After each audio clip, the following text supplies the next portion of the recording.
can't tell if it says live. Okay, alright, Claire. Hi, everybody. Hi, how you doing? Okay, it says share special link with audience. So let me see. How do I do this?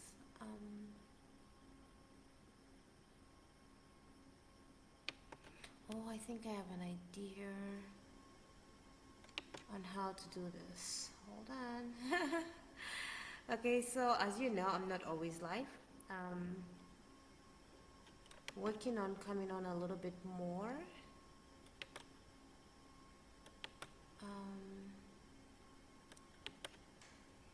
Hi everybody. Hi everybody. Good evening. Hold up. Where is my chat? Like I don't see. Ooh, I see. Write a comment. Good. So let me see if I can do this here. Okay. Hold on. It ain't happening. I don't know how to do this. Oh well. So most things come like there are a lot of things that are popping up here, and I'm clicking on them hoping that it means something, or like, anyway, I don't get it fully, but whatever. I have life touch because you real time inside and then, oh, okay, got it, okay. So I'm just watching the improvements that have been done, and okay, I was just looking, scrolling up and down. I've been sitting for too long. Oh, my behind is a bit tired, but oh, stretchy. Okay, so today we're going to have a master class. This is going to be a part 2 from the other one that I did. If you did not watch the first one, I would highly recommend you watch it. And just so you know, I have some notes. This way I don't digress as much and I stay on topic. So if you see me looking away, it's just me trying to stay on topic and follow the points. That way I don't let my female brain distract me with different things. And if I get distracted, at least I go back to the points of the way the video is going to be. So this is a free masterclass on, hold on, there's so many things, there's a lot happening and there are many things popping up on my screen. So if you see me moving up and down, I'm just trying to get it all together. You know what, I can actually I can like end this. I'll leave it and then start when I'm just flowing, but now I'm here and I'll leave it as is. I think it's better. Ooh, I'm tired of sitting. I actually feel like standing while walking, while talking, but I'll stay seated. I do feel like standing. Okay. So, hi everybody, good evening, good afternoon, good morning. Whenever you watch this, I'm leaving this. Obviously, this live will stay here, and maybe someone will watch it from a different country when it's morning, afternoon, whatever time it is. Let's go and talk about it, looking at changes that you can make within. In the last live I did, we spoke about how you can change the type of relations you have. But then I do realize that that was a step forward. The fundamentals should have been this one, but then it's on the second. So on this one, we are going to focus again on self and not just others. The last live we did, we talked about the type of relationships you can make out there. It could be in a business, it could be in friendship, whatever it might be. But now we're looking at self, how you can change your personal reality. So let me get to this, let me just get to the notes so I stay on track. Otherwise, happy Wednesday, ladies' night. Happy Wednesday. I hope you're taking a full advantage of this and take notes. Do take notes. Share, like the video, share this video with whoever you think it will be beneficial to. Friends, family, frenemies, I don't care. Share it.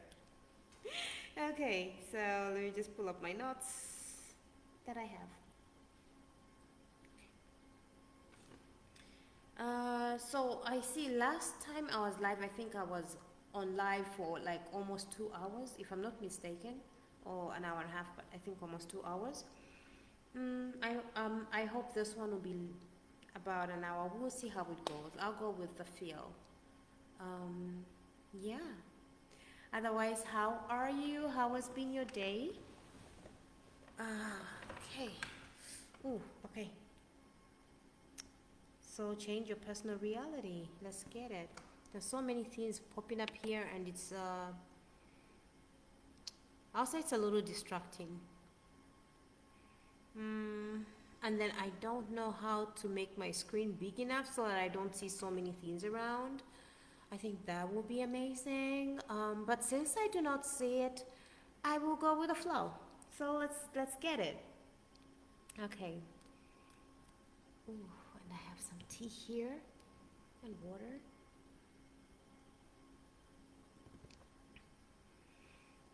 My body actually feels very tired of sitting. I'm not comfortable right now.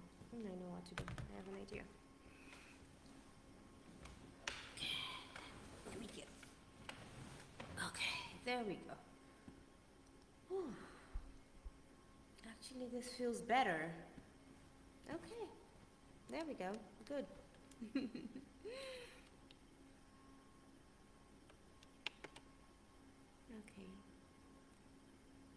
Hello. Okay, let's go into this free masterclass. And this will be insightful, very educative, and very empowering. Do remember to take notes. Okay, just pulling my notes up here. Okay, so let me tell you something that might shift everything for you. Let me tell you something that might shift everything for you. And number one is your personal reality creates your personal experiences. Your personality creates your personal experiences. So in the last video we did, we spoke about how you can have different friends, negative friends. Maybe you connect on gossiping and complain about your partners and God knows what else. And I'm not saying that I have it all figured out where I never go negative. No, I'm not saying that. But it's that we are aware that there is a better way of being and there is a better way of living life that's more fulfilling, that's more evolved, and we strive to be better. We strive to have better health, better habits, better connections, healthier ways of being, and just having a more fulfilled and happier life. That being said, you can be more productive and have an atmosphere that, you know, is inspiring, is life-giving, and it's not draining. So that being the case, you have these systems, way of thinking, attitudes, a certain mindset that goes with that. So I'll look to the notes just so I stay on topic, but I'll be looking back and forth. Okay, this means that the life you're living right now, the relationships, the income, the health, the happiness, it's all a reflection of your personality. And what is personality? So this is made up of how you think, how you act, and how you feel. So like, let me give you an example. Let's say you have a personality that cannot hold anything in for the life of you. To save your life, you wouldn't do it. You always speak your mind, and you don't have a thing like, okay, this is work, this is blah, blah. And let's say you take that same personality that you may have, or that one person may have, they get to work, and let's say they are work late, and the supervisor is speaking to them, they snap, they give them a piece of their mind. The calling HR, trying to like de-escalate, but they are very reactive and they're just like nonchalant. Now, this person's reality will have where people don't want to deal with them. So they'll say, oh, someone maybe has bewitched me. Why does everything go wrong for me? They're always looking at outside, people are just weird, I am the way I am, blah, blah, blah. But if you actually look at their personality, it's creating a certain reaction with other people. And people react to who we are. Sometimes people are just themselves regardless of who you are, but most likely in the scenarios. So changing how, if you were that person, changing how you show up in different places, being more socially aware, more emotionally in tune, more calm, more collected, you get better results. So personality goes a long way. Another example I'll give, you can just look at like some relationships where you have a man and you have a woman, and whenever they are very heated, like they're very irate and nothing's going on right, they'll start bickering at the same time because this one believes they're starring and this one believes they're starring, and they're trying to compete ego to ego, like trying to see who will win the war or the battle, And it takes having an awareness if you want to evolve, where not that you cannot, but you decide to win the war and not the battle. Meaning, you know when to retreat, you know when to hold back, you know to stop and think and reflect before always reacting. That is using your emotional intelligence. So that personality will have different realities in their relationship, in their job, and wherever they go. So your reality really, really, really has a role in the way you experience stuff. And sometimes it's easier to blame everyone. Oh, this friend is always complaining. But it takes two to tango. Oh, what's happening? Oh, something just popped up. Hold up. God damn, something just popped up. I don't want to switch. Hold on. I was clicking a lot of buttons and this is when they're popping up, so I got a little bit confused now. It was trying to switch to my... Oh no, you may... No. Changes you made may not be saved. Okay, I don't understand what's happening right now. Just things are popping up. Anyway, so realizing that the way you experience stuff, all the connections you have, even if it makes you tired, even if it drains you, you can be a supervisor, you can be an employee or in a relationship, you have to make that change so that you don't change your life right there and then. At least you have the awareness and you start taking in the steps, learning in the mindset, the tools to change the direction of your life so you don't self-sabotage. All right, so now that being said, if you want a different reality and outcome, a better life, you cannot keep up showing as the same version of yourself. You've got to change your personality to change your personal reality. That means the way the world looks, feels, and seems to you. Part 1, the loop that keeps you stuck. This is the first part. Most of the thoughts you think today, what am I looking at? So most of the thoughts you think today, they're the same as the thoughts you had yesterday. And research shows about 90% of all our daily thoughts are recycled. That's what I wrote in my notes, but let me just update this. Every thought you have is about yesterday. Every psychological thought, because they're impressions of maybe books you read, movies you watched, the conversations you had, maybe the way your parents spoke to each other, the dynamics you've been exposed to. Those are your personal reality. And if you don't read books, you're not intentional about the things you select to bring in more data. And if you're moving at a default where you just watch things that you like, meaning that match your current thinking, you make the same decisions all the time. So one of the most powerful ways, and this is why you see most times you hear people say, oh, read books, like read. It's not just reading a book, it's being intentional. Because if you have this mindset, for example, if you're always in the victim mentality, and then you read a book where it was written by a victim and this side of the story is by a victim, You may be reading, but it's just reinforcing a pattern that will not change your personal reality. So, since all information we have is recycled according to what we're exposed to, the impressions we have, the relationships, what went good, what didn't go good, and that's the thing you're recycling in your head. To change your life, you have to start reading differently, looking at different stuff.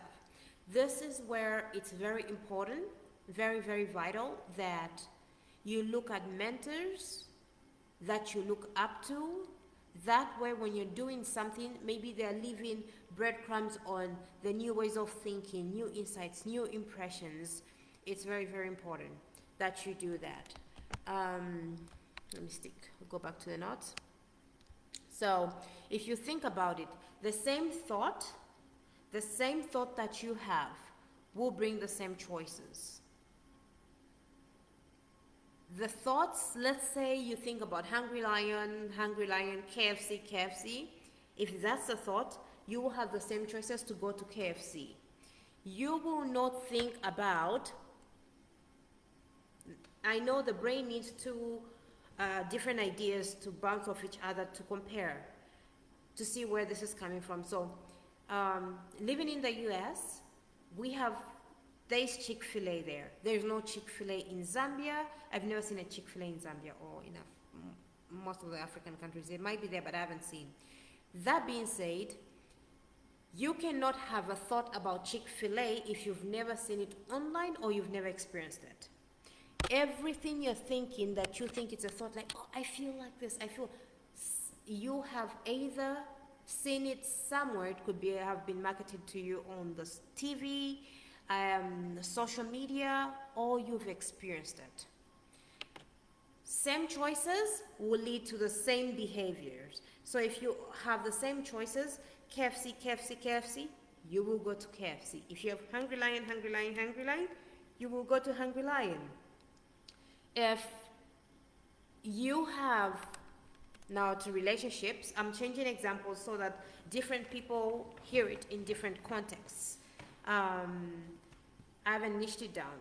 So let's say if you've had like relationships where every time someone betrays you, you have to jump on another wagon. You have to jump on another wagon. So if you have the same behaviors or same choices, you'll create the same behaviors. The same behaviors that you had when you're 18. If you haven't evolved, been exposed to people who live differently than you, think differently than you because you have the same friends, the same thinking patterns, that same behavior will lead to the same experiences. That's why you will see some people, and I have seen this, dear God, I have seen this so much. And it's a bit sad, to be honest with you. If you really tap on it, it's a bit sad. You will see that the way people behaved, people I met maybe I knew 15 years ago, 20, they think the exact same. There has been no evolution, no up level in consciousness or awareness. Same thing. So the only topic we can talk to, or even if you look at them, it's like nothing ever happened except they're way older, maybe less energetic, maybe conformed to a way of being, either being a victim or the being petty, whatever it may be. No evolution whatsoever. So the same experience, the same behaviors lead to the same experiences. That's why you'll find some people, like if it comes to relationships, the same experiences they had when they were having when they're 18, they're having them at 40, 50, 60, 70. No changes happened. And that this is just how I am. Yeah. So the same experiences create the same emotions. That's why you will find some people who maybe had a breakup or they had a certain thing happen, even if it's different faces and different people, they're still harboring the same emotions because they're having the same thoughts that have led to the same choices, to the same behaviors, to the same experiences. and to the same emotions. So they're stuck in emotions. So everything we're going to look at now is how do you do things that change all these fundamentals so that you change instead of reinforcing different thoughts. This is very important. To have different thoughts, you start first from awareness to see that, okay, this is what I have and this is what I'm changing. And then when you have new thoughts that are coming, it's about letting go, meaning replacing the old way of thinking, the old way of being, the old way of embodiment. I have gone through many versions of myself within this lifetime, many visions, and they all had their own reasoning, their own thinking. There's things that I even think now that if someone came to me back then, I wouldn't even take it in because I didn't have the bandwidth, the capacity, and according to the mind I had then, that made sense for that version of me. I don't know if others have experienced something similar. Oh, I'm getting uncomfortable. I'm getting uncomfortable from sitting. Hold on. Let me see if I can change my position a little bit. Okay. Hiya. There we go. Okay. And a sip of tea.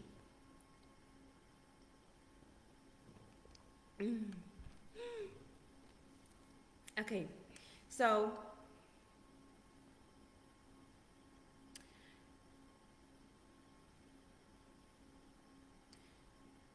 breaking the cycle, part 2. How do we change? We start by becoming aware, which I already touched on. We start by becoming aware of our thoughts, our habits, our emotions, and our patterns. Neuroscience calls this metacognition. So I meditate a lot, and I work toward being more meditative. And in that time, in meditation, I'm looking at being more self-aware, more still, watching my thoughts, my patterns, and coming my system like an outside observer without entangling with it. So entangling with it sometimes may mean when you see something, you react with it. And reactions are usually caused by our certain impressions of a thing. So if in your mind, you have a system or a belief or an understanding to say, this is good, you feel good about it. In your mind, if it's been programmed that this is bad, you feel a certain way. But in that state, no, there is no good or bad. You're just becoming aware and letting it be.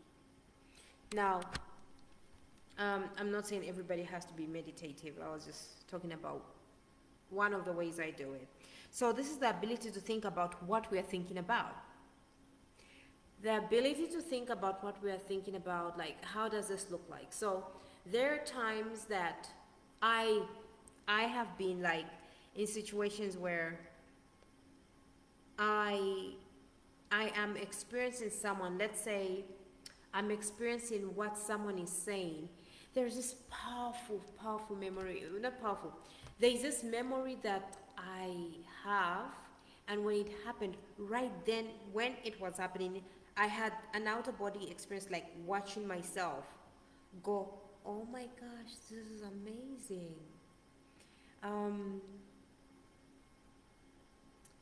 I had someone give me car keys, and it's just giving someone the car keys. But in that moment when they were giving me the car keys, I'll just say the thing, I felt how they gave me that with the consciousness behind it, the wholeness, like giving you something with,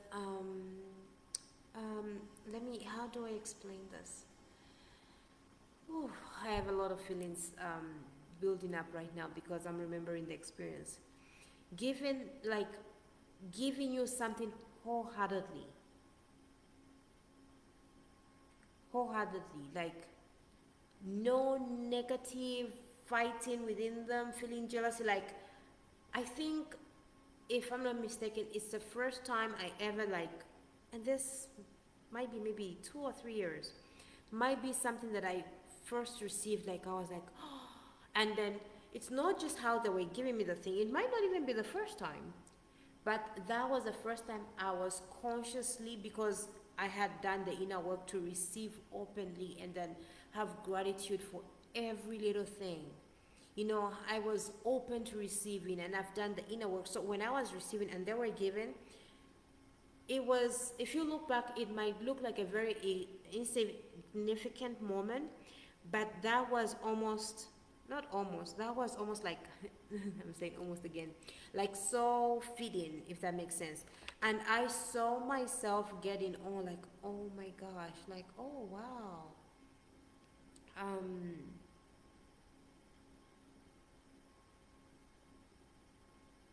it was very feeling. It expanded my ability to receive, and it expanded the small gesture, and I could feel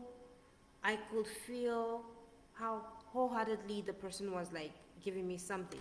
So that being said, anyway, let me get back. Like I said, I digress. um, so we become aware of our patterns. Before, the awareness I had is I had a hard time receiving before. And this is something that I experienced way back when I was more in my masculine, more in the doing. When I worked with my dad, I was a big tomboy. Mm. Tomboy, I tell you. And in my beingness back then,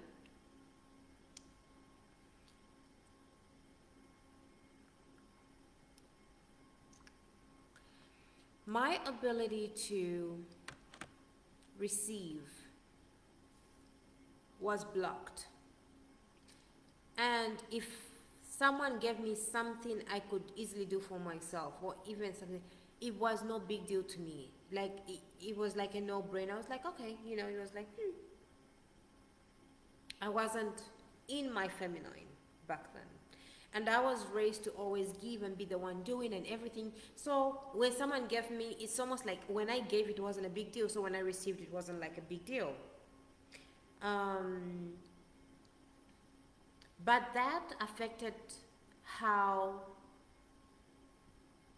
in a relationship someone would have like experienced me, because it was like nothing you do is ever enough. So I had to have the awareness of the way I was receptive and how I needed to grow. So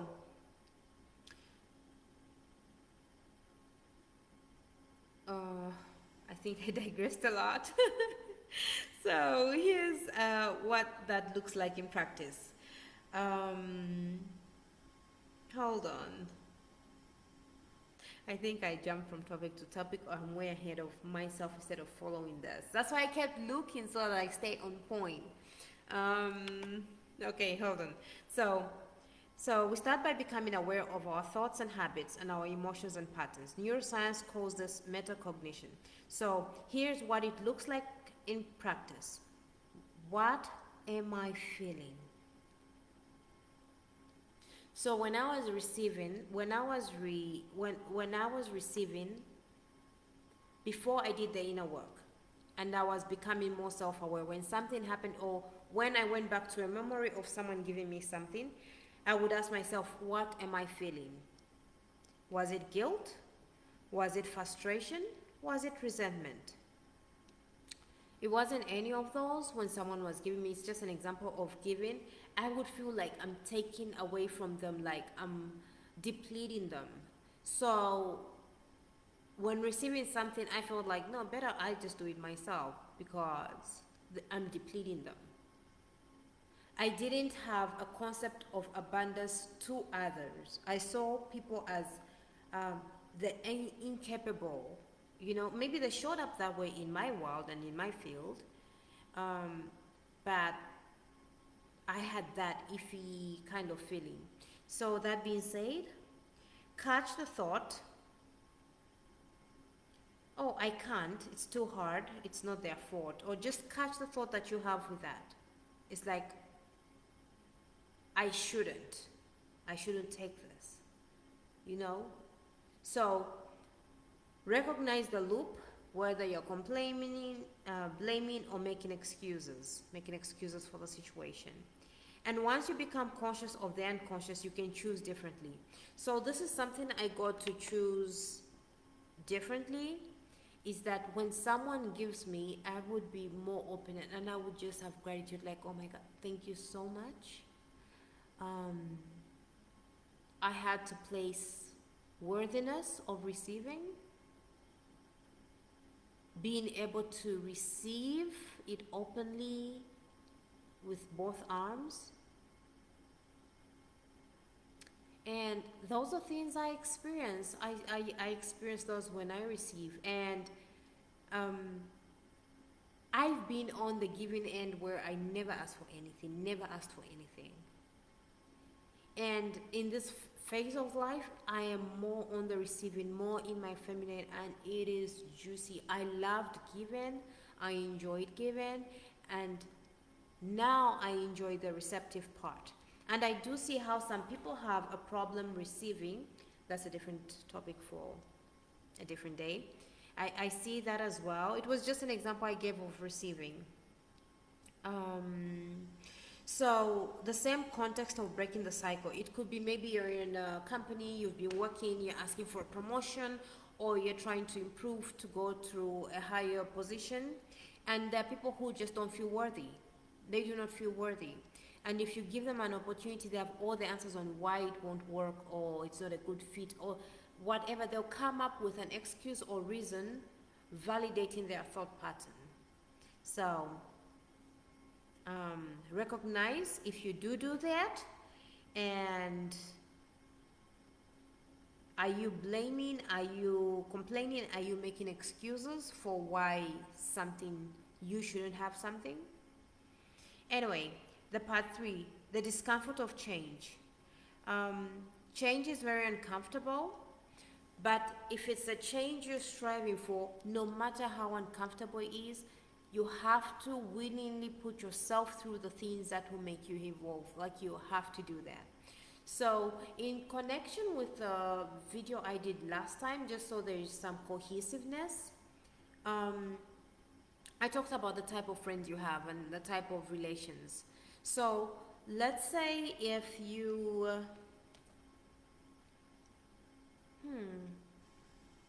okay, so let's say if you're comfortable with your friends every time, maybe you complain about your problems, about your work, about your life, your relationship, whatever it might be, you're always complaining. Now sit through the discomfort of zipping it.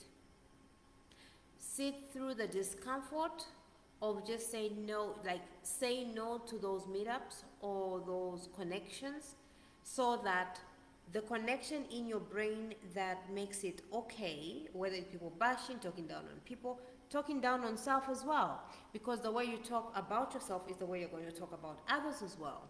So stopping that loop within yourself, and if you stop that loop within yourself, you can't hang around people who are doing that.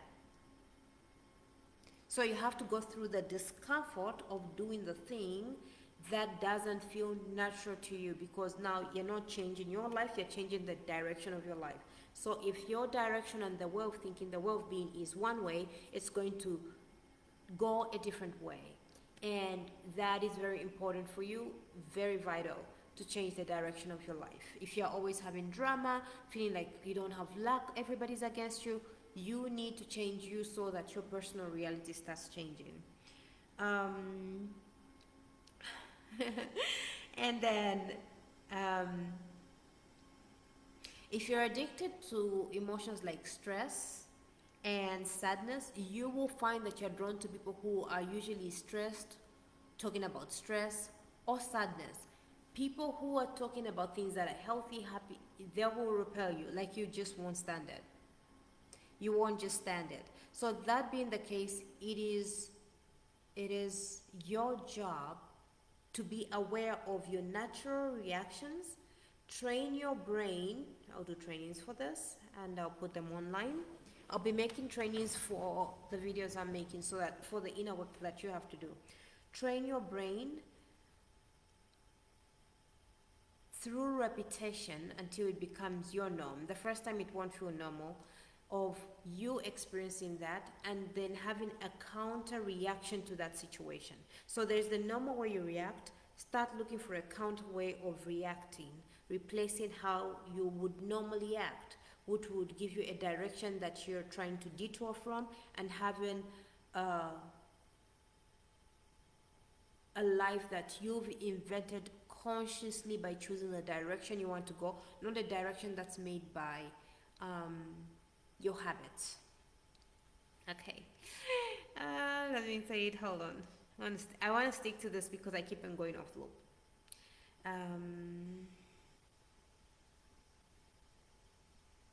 Okay, so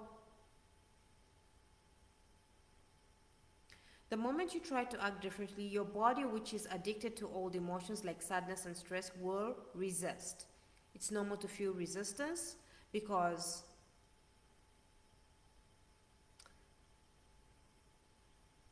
any habit you have, software, emotions, way of being, that has to die for a new way of being to come. For a new way to come, the old habits have to go.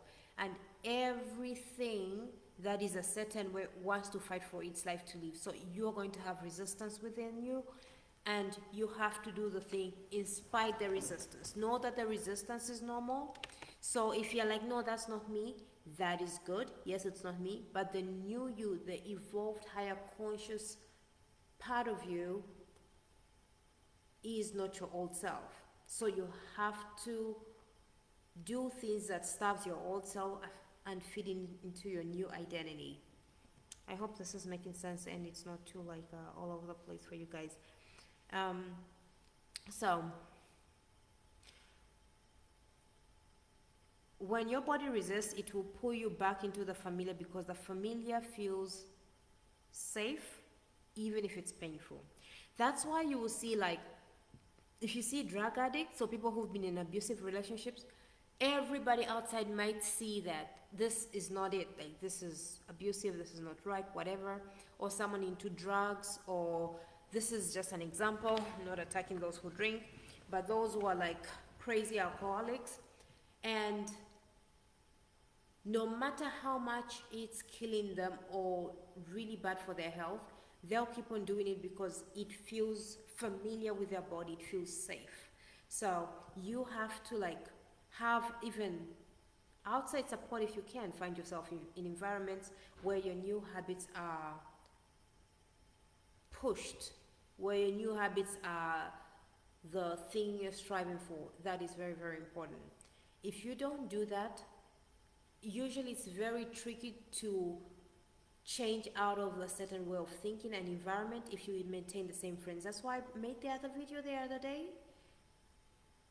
You will need to leave some groups, friends, it could even be family, because you're trying to evolve out of the patterns that they have there. So I highly suggest that you also seek people. It cannot be just in your environment, like proximity and whatever. You can also create an environment by going online on people you look up to and the softwares or the way of being, the type of values that you want to incorporate. You can find that online on YouTube, Facebook, different groups. It could be through podcasts, the way you're listening to me right now, reinforcing the growth and the patterns and letting you know that feeling resistance is normal and the body is always going to go back to the familiar. So it's up to you to be anchored and persevere through it. And once you outgrow it, it becomes way easier. Trust me, been there, done that. Okay, so you might hear your inner voice going, oh, this is not working, or start tomorrow, you're not good enough. And that is not your truth. That is your old programming trying to survive. When you feel that discomfort, don't run from it, just sit with it. I sit with it, especially the example I gave, like I meditate a lot, so I just sit with it.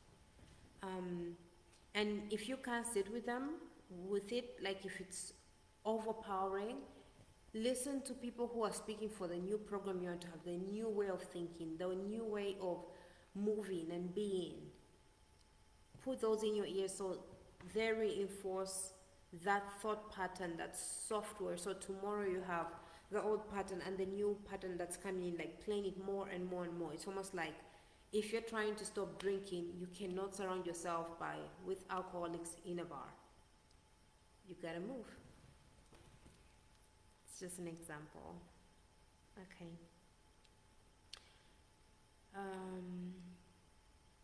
So just remember, where you feel discomfort, that's where transformation begins. Number 4, rewiring your brain.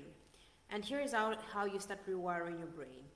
You have to mentally rehearse. You can sit quietly. I can take you through this exercise right now. So I'm going to take you through the exercise, and before or maybe I can just say it and then I'll create the exercise with a thing after. I don't know, because maybe you might be too relaxed to take it in.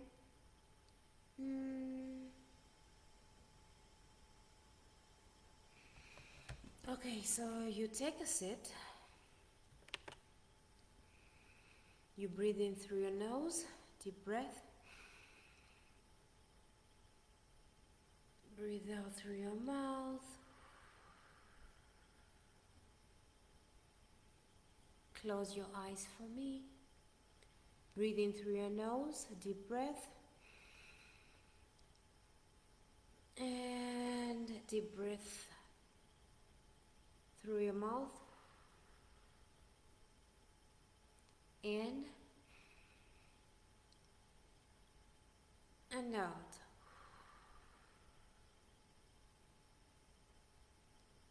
Okay.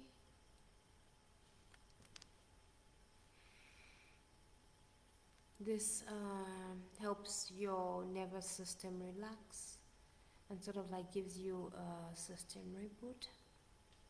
So you're going to sit quietly, close your eyes, and visualize the person you want to become. So close your eyes.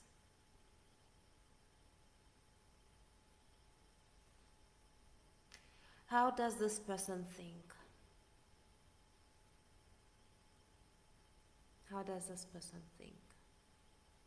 Do they strategize? Are they solution oriented instead of problem focused?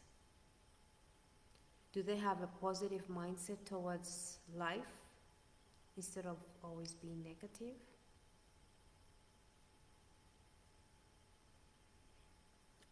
Is it a brave kind of thinking process that they have, or are they risk averse when they're thinking? How do they respond in a relationship? How does this person respond to the friends they have? Maybe their husband or wife. Is it calm? Is it loving? Is it with clarity? Is it current emotionally the way they respond, instead of being trauma dumping and always with old emotions where you can't move forward? Emotionally current, is that how you respond? How do they show up at work? How do they show up at work? Are they confident? Driven? Present?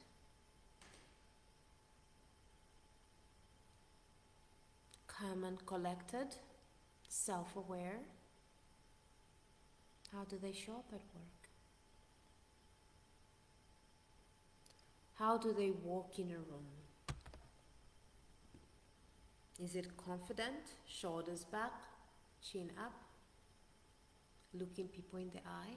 How do they walk? elegantly, upright, strong, bold. How do they walk?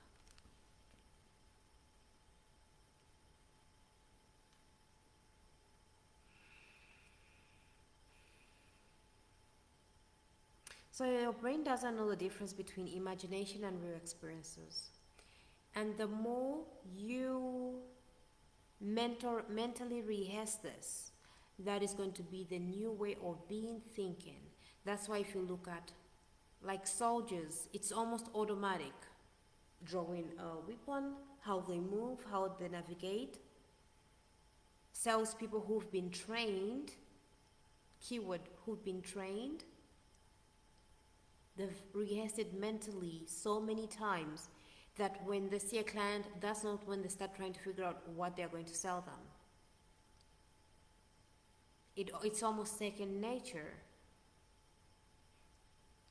So the more you rehearse it, the more you install the new neural hardware, and eventually it becomes your default software.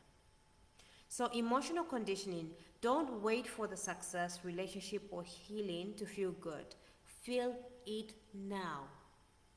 Do not wait till you're there to start feeling good. Do not wait till you get a promotion to be proud or to celebrate. Celebrate every day. Because if you don't celebrate, whatever emotion you face this with and you deal everything with, even when you get the contracts, if you had fear, anxiety, if you were you were insecure about yourself, you couldn't allow yourself to celebrate.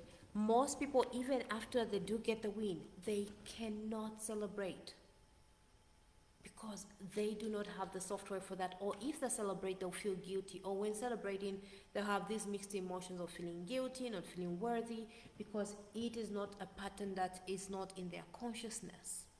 So it's very important to create the context of how you experience life, how you're being, how you're showing up every single day whilst doing the thing you're trying to achieve, so that when that time comes, you have the inner bandwidth, the mental, the emotional bandwidth to actually celebrate and live in a context that's more healthy for you than one of not feeling worthy, one of second doubting yourself, self-deprecating. So it's very important. Feel gratitude before the miracle, feel love before the relationship, feel abundance before the money comes. This is something that I've noticed. Oh my God, I talked about how the people I knew 20 years, 15 years, 10 years ago still are in the same mindset. They might have had a bigger house, they might have a family, they might have a relationship that I may see all the things that are amazing about it. But if they used to complain before in dating, while dating, even in marriage when they have everything, the only skill set and tool they have is to complain. So they'll be complaining. If they're looking, if they're collecting money, making money, hustling in business, and they have no abundance.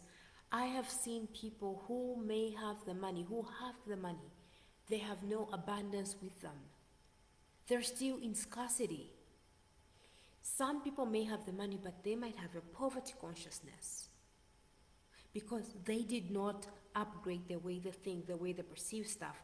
And even with the money, they'll be making decisions, thinking, and being in life, showing up with a poverty consciousness. That way, even if they have kids, they're passing poverty consciousness, and that's what their mind is comfortable with.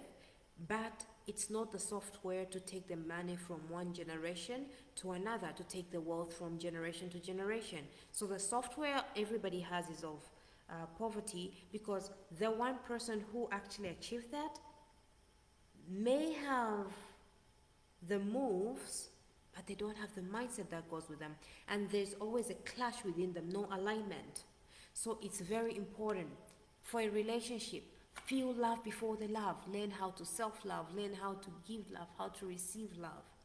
It's almost like those people that I talk about as well, like, it's just an example in relationship. I'm looking to get married, right? I'm looking to get married. You get marriage, or you have a marriage mindset before the marriage. You have the mindset, you walk as if you are before the thing happens.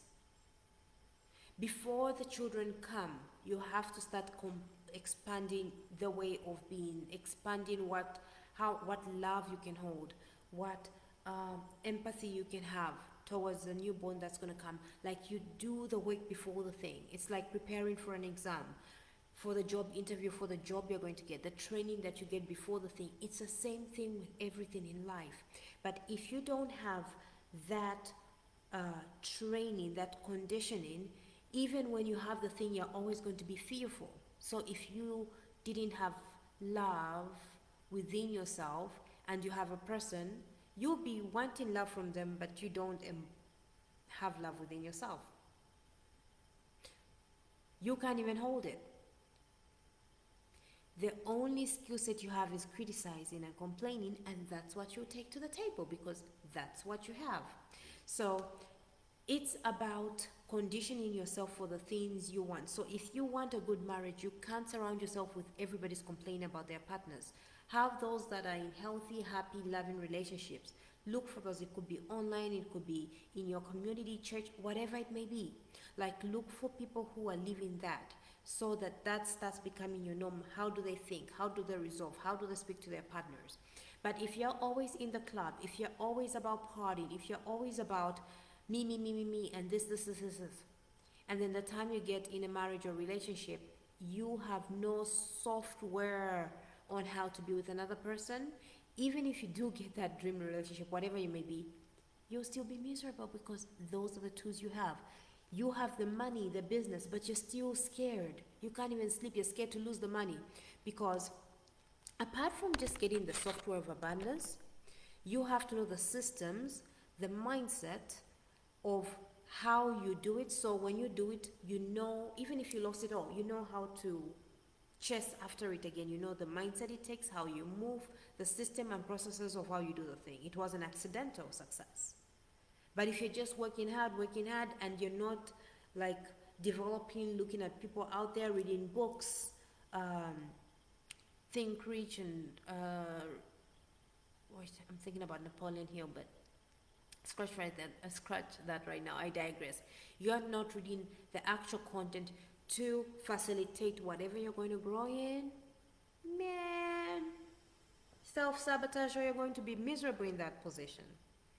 I've seen some people in relationships who really believe it's abusive to be feminine, be soft, and surrender, because they're coming from an incompetent way of thinking.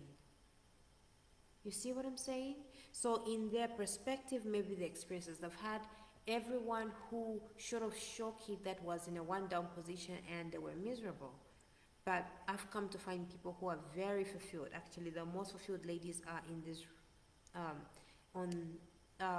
the lean in their feminine. They have vetting systems, obviously, for the masculines they can surrender to. They can surrender to. It's not just because someone says, hey. So there is smartness and there's logic behind it, but they rest in it because they've created those structures. I digress. Let me get back to my notes. You see why I'm keeping the notes? So you have to teach your body what it's like to live in your future.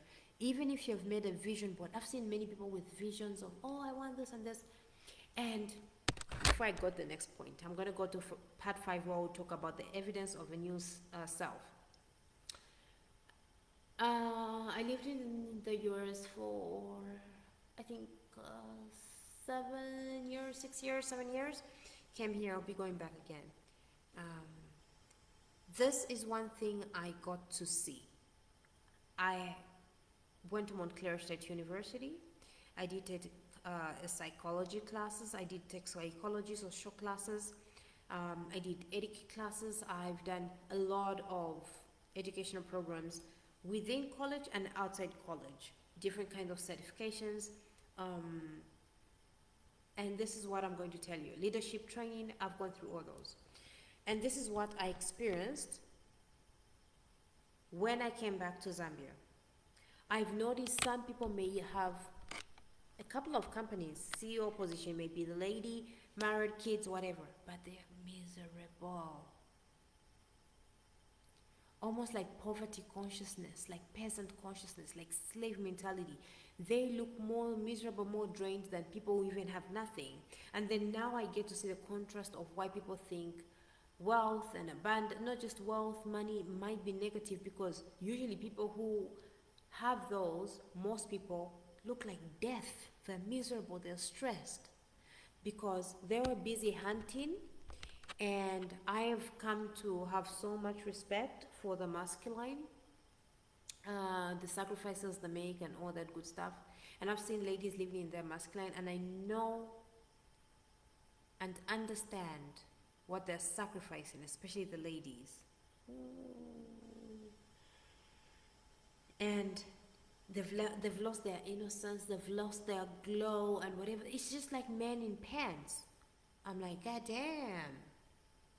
So they'll have everything, but they won't have the ability to enjoy, because to do what they had to do, they had to embody masculine traits which kill the feminine trait, because women do not remove as much testosterone as men.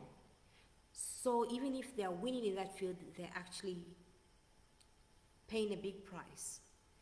And I've seen most ladies married but very depressed in weird conditions, and I see them and I'm like, okay. So it's not that when you do this, everything's gonna go perfect. Like I said in the last lesson that we had, elevation requires separation. And sometimes you'll find that you have to detach on 99% of the people you might have known, because they were connected to your old patterns of thinking, emotions, reactions, and things that you were comfortable with. So even in marriage, people haven't taken a new tools, they just succumb to the environment. Maybe there have been no feminine ladies, or other, even masculine men that men can look to, whatever it may be, or business, like people who are thriving but not burning out, not stressed, not overwhelmed to the T. And if it's a kind of stress, it's one that you've actually chosen consciously, so you know how to like put things in different boxes.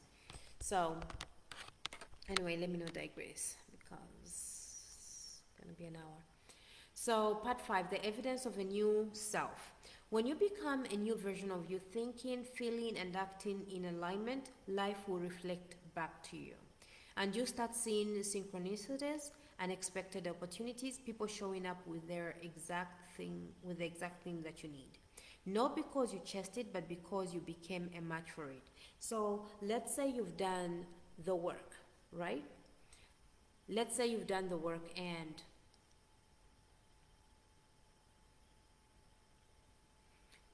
you practice gratitude until your body oozed gratitude with you. Whenever you receive something, you receive it with every cell of your body. Every cell of your body. If you're looking at self-love and loving, you are able to open your heart and just have it like on your sleeves, like, nice, juicy, and yummy. If it's abundance, you have an abundant mindset, and you're not clinging onto things, you're not clinging onto people. You understand their vibrational match of where you are, you will meet that.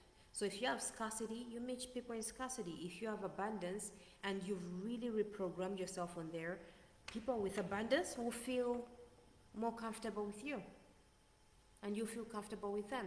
Those that don't have that mindset, even though they might be with you, you will make them uncomfortable, and there will not be an energetic match to you.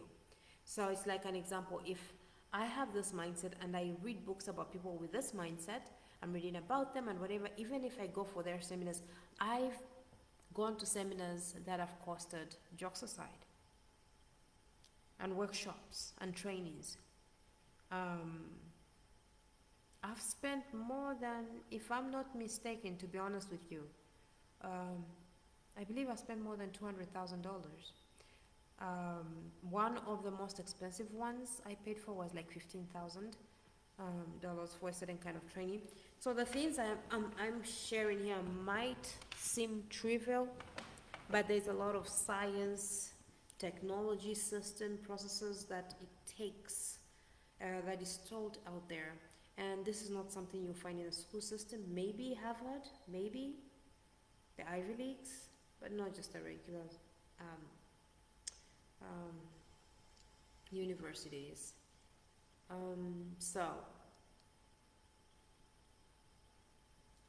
you will always meet them. If you're always negative, only a negative person will be able to stand you, and you can create a good relationship. It's going to be an energetic match. If you're always gossiping and someone can tolerate it or can stand it, you are going to match each other. If the only way you can connect with people is about first, and I've seen this even with people who are close to me, where they want to have negative information about someone who they're supposed to be in love with, or someone who is supposed to be dear to them, really fishing for that negative because they want something to use against that person. The only tool they have is, if this person strikes, I should be able to strike back with this. And without that, they feel powerless because they're preparing for battles on how to take back down those that may be dear to them. Not that there's anything right or wrong about it, this is just their nature, but I am an energetic match for those who are looking for positive things about a person. And even when those people actually spoke to me, or instances that they've spoken to me, every time they speak, it's going to be a negative trait or something to diminish who I am as a being, or diminish something about maybe my confidence or something like that. So I am not a match for that. So even though I don't go back and forth, I will spend less time thinking about them or being around such a person, because I'm not a match to that. I don't find that attractive. That's an ick to me. And I know I cannot change another person. I can only change self. I can inspire another person, but I'm not holding my breath for that. I'll be me. Those who get inspired, good. Those who don't, good. Either way, I'm Gucci. So be the change you want to see, and you will see more people who are looking for that change, or who are that you're becoming, gravitate towards you.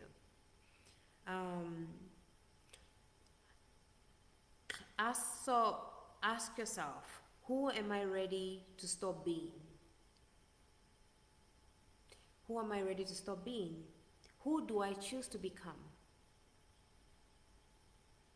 In my relationships, let me rephrase this. Let me share something about the inner work that I do and I keep on reinforcing. When I get married, even before, I do work on this. I do have this right now. But my marriage, my home is going to be so comfortable. It's going to be like a vacation. It's going to be filled with love. It will be a place of reboot, openness, emotional safety, a place that is challenging to growth and that is anchored by personal growth, self-realization. A place that people don't have to defend themselves. In that place, it's a place where it's like all gloves are off. It's going to be filled with love, drive, compassion, wealth, abundance. It's going to feel so warm and good and yummy. So comfortable that we don't run to holidays to feel something special. Just being at home is like the place to be. We will travel to different places because Different places activate different cells in your body, different genes in your body, open different levels to yourself and your beingness the more you're exposed. But the home should cultivate that as well.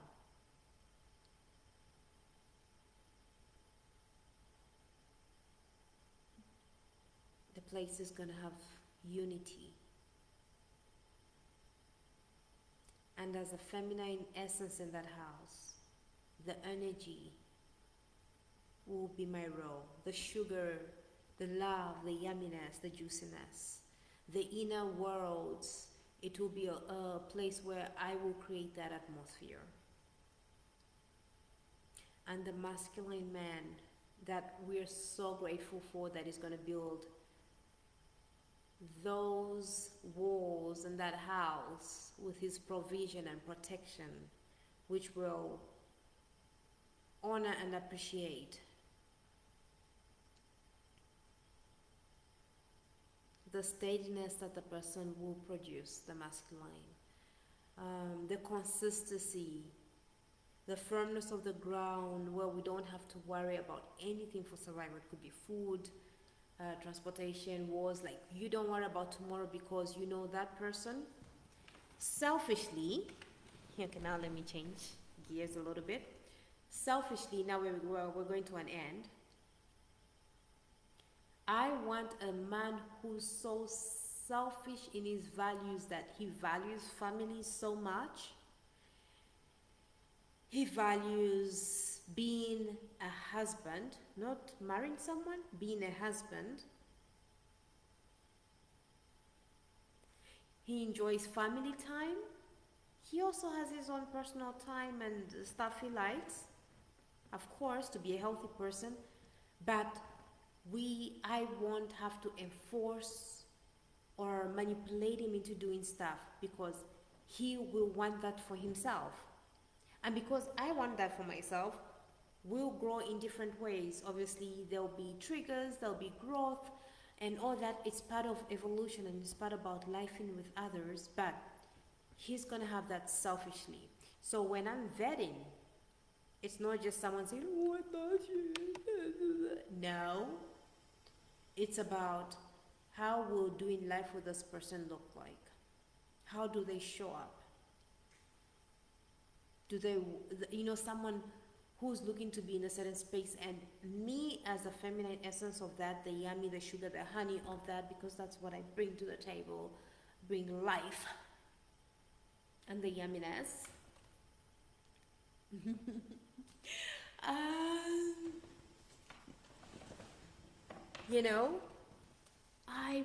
It's so amazing to have a man in his masculine give you that. I know he would have been doing that before he even met us, so whether we're there or not, he's going to be doing it. It's just that now he has a family, you know what I mean? And the appreciation of not having to worry and surrendering to his leadership, because he's proven himself. Obviously, there's vetting processes, which you don't say. You look at how they act out the shop and see ticking boxes behind the thingy, but where the children learn harmony, the children learn you never have to choose between mommy and daddy. Never.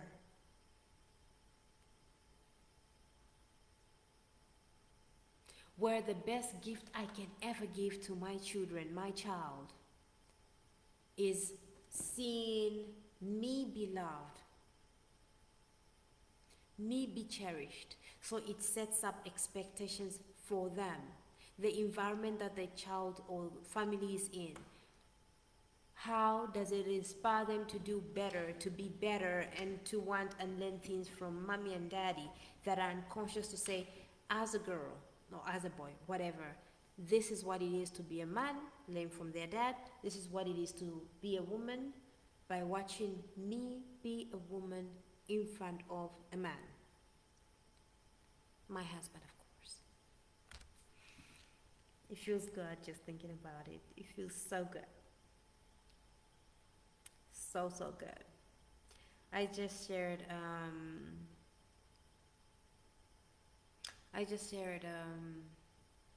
my vision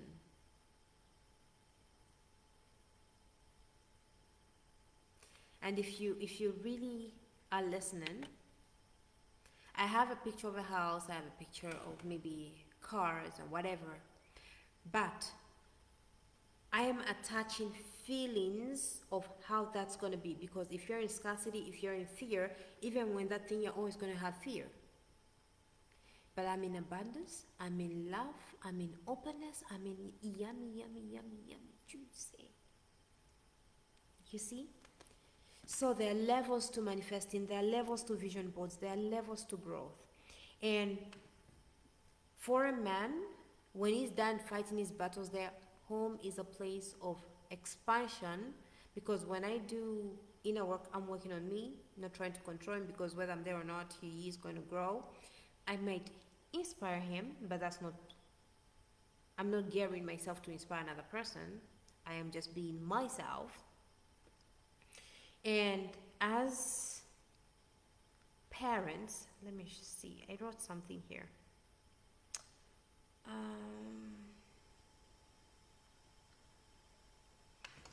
Actually, the live is almost over, but I was just sharing one of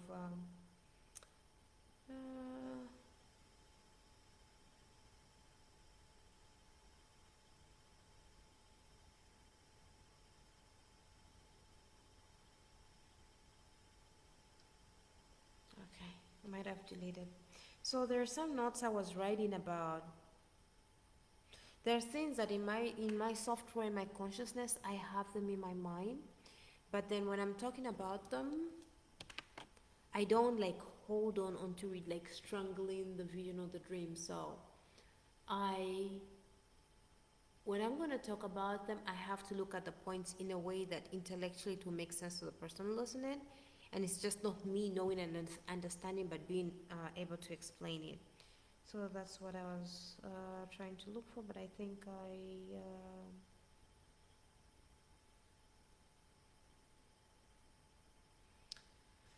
I deleted that.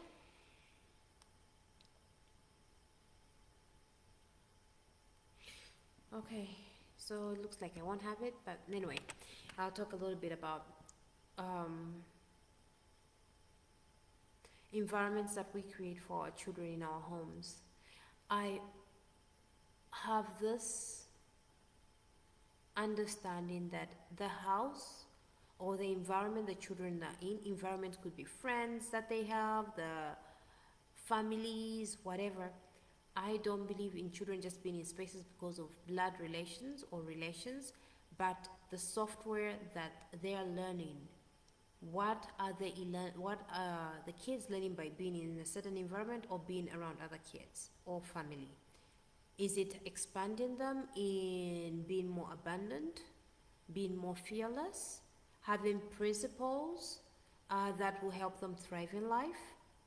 Or do they have to conform to a group or situation or environment? Do they have to play small so they make sure they don't step on other toes? What does that teach them when they grow up, the children? What does that show them? To not shine, to not be their best, because others will feel bad, or others will try to sabotage them or embarrass them, to have that unconscious fear that they don't even know, because of where they grow up or the type of friends they have or the type of environments they have.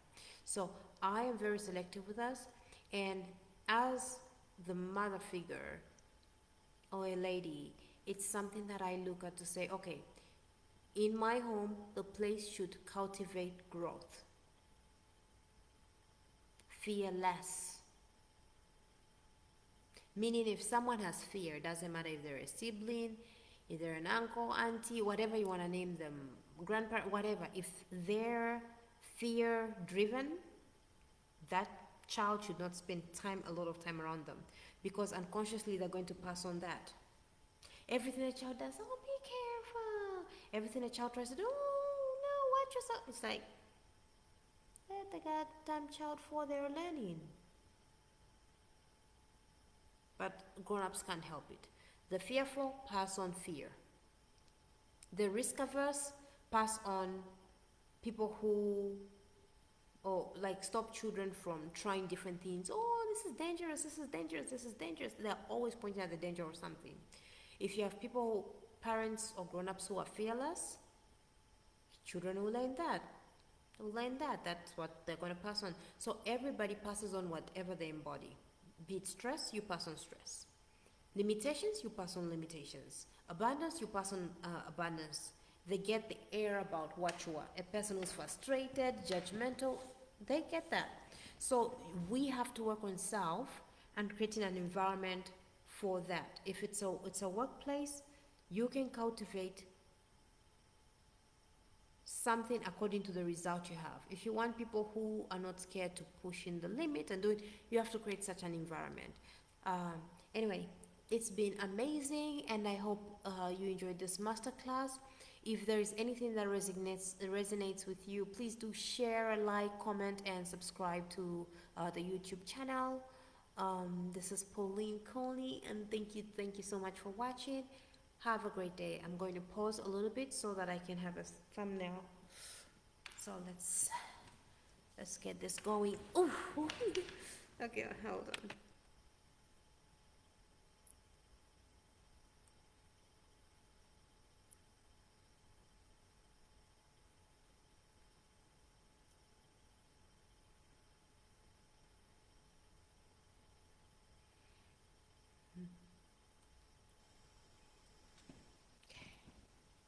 I'll try different ones.